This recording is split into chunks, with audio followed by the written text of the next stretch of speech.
itinapon ni Catherine Bernardo ang bulaklak na ibinigay sa kanya ni Daniel Padilla. Yan po yung ating bibigyan ng komento, reaction, opinion sa araw na ito, at yan po galing sa channel ni Ibang Klaseng Balita.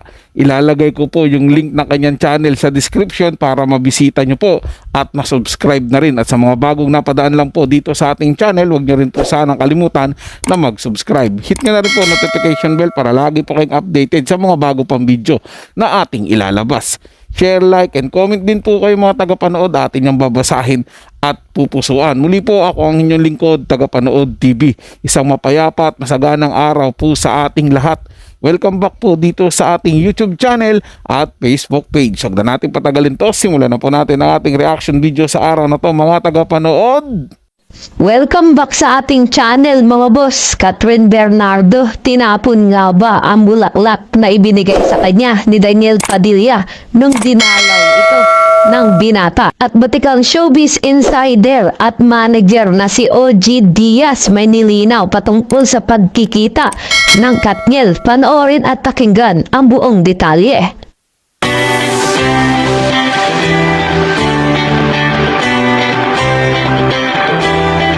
Matapos nang isiwalat ni OG Diaz ang tungkol sa pagbisita ni Daniel Padilla sa kanyang ex-girlfriend na si Catherine Bernardo ng palihim at pagbibigay ng bulaklak habang wala ang mami ni Kath na si Mami Min, ay agad naman kumalat ang mga spekulasyon tungkol sa ginawa ni Kath sa ibinigay ni DJ.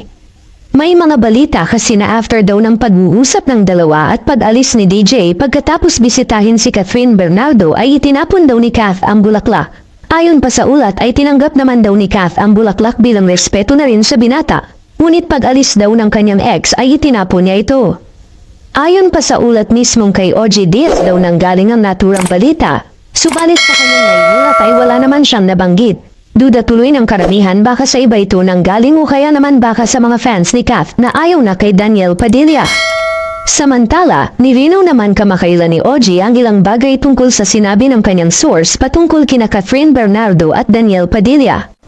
Sa pamamagitan ng kanyang ex-account na dating Twitter ay pinabulaanan niya ang mga kumakalat sa social media patungkol sa mga pinaparatang sa kanya patungkol sa umano'y sinabi niya na tinapon daw ni Kath ang bulaklak na bigay ni DJ. Ayon sa kanyang post, wala po akong sinabi sa vlog ko na itinapon ni Kath ang flowers na peace offering ni DJ. Wala pa nga silang reaksyon kung true or not.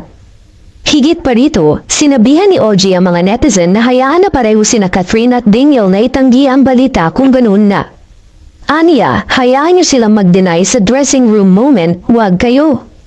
Ang naturang video naman na kumalat kung saan ay binigyan ng bulaklak ni DJ si Kath at habang hinalikan niya ito sa noo, ay marami naman ang nakapansin at nagkumpirma na ang naturang video ay noong 2022 pa. Kaya naman lumang video na daw ito ayon pa sa mga nagkomento. At mismong avid fan ni Kath ang nagkumpirma na luma na ito. Pero ang tanong ngayon ng netizens paano naman umano kung totoo ang balitang pumunta na si Daniel Padilla noong nakaraan kay Catherine at may dalang bulaklak na nagbula mismo sa source ni OG Diaz. Papayag pa kaya ang mga Kathden fans? Dahil mukhang magkakaroon ng girian sa pagitan ng mga Katniel fans at tagahanga ni Alden kung sakaling magkabalikan si Daniel at Catherine. Wala pong magagawa yung tagahanga ng Katniel mga tagapanood o kahit nung tagahanga ng Katniel o kahit tagahanga nilang individual. Kung sakasakaling man po magbabalikan man yung dalawa.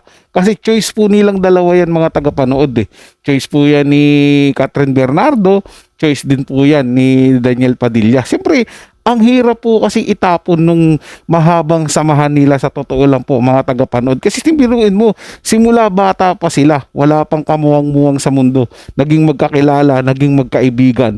Tapos kalaunan na naging magkasintahan, nagkaroon po ng relasyon. Sa haba ng pinagsamahan nila mga tagapanood, na halos buong buhay nila umikot na lang sa kanila o buong pagkadalaga nila o pagkabata nila umikot na lang sa kanilang dalawa sa mga proyektong ginagawa nila sa pagkakaibigan nila hanggang sa nagkaroon sila ng relasyon, 'di ba? Tapos maitatapo na lang ng basta-basta. 'Di ba mga tagapanood, parang pagka inisip po natin, napakasayang po nung mga sandali na 'yon. Kumbaga, nakakapanghinayang po na mawawala na lang yung ganung pinagsamahan nilang dalawa. Na sila mismo ang bumuo po nun mga tagapanood. O nga, tanggapin na natin na nagkamali po si Daniel Padilla na nagkaroon po siya ng iba. 'Diba? Pero hindi naman po nangangahulugan doon mga tagapanood na isasarado na ni Catherine Bernardo yung damdamin niya para kay Daniel, 'di ba? Tandaan po natin mga tagapanood, yung haba ng samahan na 'yon, ang hirap po talagang tibagin 'yon, ang hirap po burahin nun. So yun lang po mga tagapanood, no? Nagustuhan nyo po yung ating talakayan sa araw na to. At kung kayo bago lang po na napadaan dito sa ating channel, huwag nyo po sanang kalimutan na mag-subscribe. Hit nyo na rin po notification bell para lagi pa kayong updated sa mga bago pang video na ating ilalabas. Share, like, and comment din po kayo mga tagapanood, atin yung babasahin at pupusuan. So hanggang sa muli po, ito yung Tagapanood TV. Komento at opinion lamang, wala pong personalan. Paalam po at mabuhay po kayong lahat.